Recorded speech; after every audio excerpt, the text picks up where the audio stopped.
नमस्कार, आप देख रहे हैं आज तक। आपके साथ मैं हूं सईद अंसारी। स्वागत है आपका दंगल। हमारे देश के 7 राज्यों में 13 विधानसभा सीटों पर उपचुनाव के परिणाम आ चुके हैं और स्कोर बोर्ड में 10 सीटें जीतकर इंडिया गठबंधन ने 2 सीट जीतने वाली बीजेपी को करारा और बड़ा झटका दिया है। बीजेपी को सबसे बड़ा झटका लगा है एक बार फिर से बंगाल में, जहां 4 सीटों पर उसे टीएमसी के हाथों मात खानी पड़ी, और वो भी तब जब बंगाल में इन 4 सीटों में से 3 सीटों पर पिछले चुनाव में बीजेपी का ही कब्जा था। दूसरी बड़ी हार बीजेपी को उत्तराखंड के बद्रीनाथ पर मिली। हिमाचल में भी कांग्रेस ने बीजेपी को सदमा दिया। सवाल यह है, उपचुनावों में मिला जनादेश आगे के लिए क्या संदेश है और क्या संकेत है? आगे उत्तर प्रदेश में 10 सीटों पर उपचुनाव होने वाले हैं और ये परिणाम बीजेपी को अवश्य परेशान कर रहे होंगे।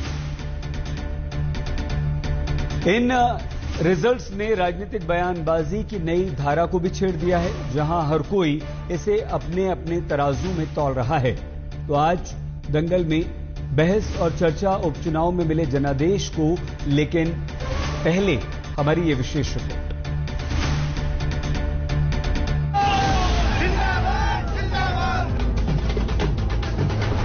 लोकसभा चुनाव के बाद सियासी दलों की यह सबसे बड़ी परीक्षा थी, जिसमें इंडिया गठबंधन ने एनडीए को चित कर दिया है।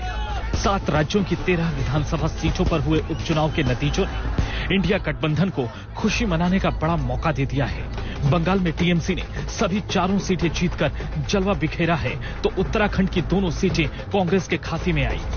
हिमाचल में भी 3 में से 2 सीटों पर कांग्रेस ने विजय पताका लहराई है, तो पंजाब की इकलौती सीट आम आदमी पार्टी की झोली में गिरी है। तमिलनाडु की एकमात्र सीट पर डीएमके ने कब्जा जमाया है। ये बहुत शक्ति देने वाली जीत है, मंगलौर की भी, श्री बद्रीनाथ की है, और मैं बद्रीनाथ की जनता को भी, मंगलौर की जनता को भी बहुत बहुत धन्यवाद देता हूं, प्रणाम करता हूं इनके निर्णय को।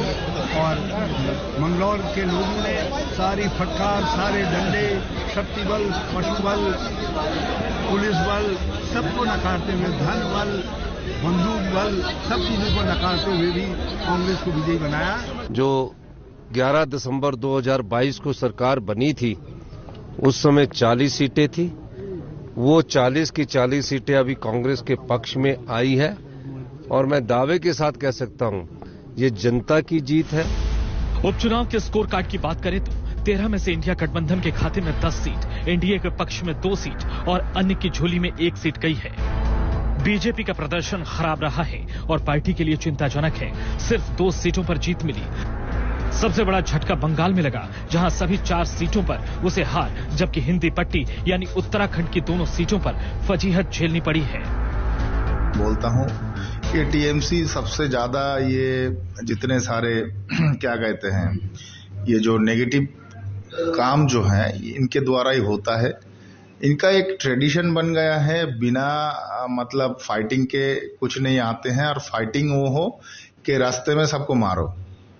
तो ये यही करके सब जीते हैं जो भी है। बीजेपी सिर्फ हिमाचल में हमीरपुर और मध्य प्रदेश में अमरवाड़ा सीट पर जीत का झंडा लहरा पाई, तो कार्यकर्ताओं ने जमकर जश्न मनाया। लेकिन पार्टी दिग्गजों के लिए ये नतीजे उनकी परेशानी पर बल डालने वाले हैं। बड़ी वजह यह है कि अब उत्तर प्रदेश में भी 10 विधानसभा सीटों पर उपचुनाव होने वाले हैं, और बीजेपी के लिए ये एक बड़ी अग्नि परीक्षा होगी। हालांकि महाराष्ट्र में विधान परिषद की 11 सीटों पर हुए चुनाव में एनडीए के लिए अच्छी खबर आई, जब 9 सीटों पर उसके सभी 9 उम्मीदवारों की जीत हुई और महाविकास अघाड़ी को सिर्फ 2 सीटें ही मिली।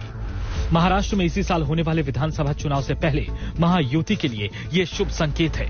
लेकिन 7 राज्यों में 13 सीटों पर उपचुनाव के नतीजे इंडिया गठबंधन का हौसला और बढ़ाने वाले हैं, जबकि एनडीए के लिए चिंता मंथन के एक और दौर की शुरुआत है।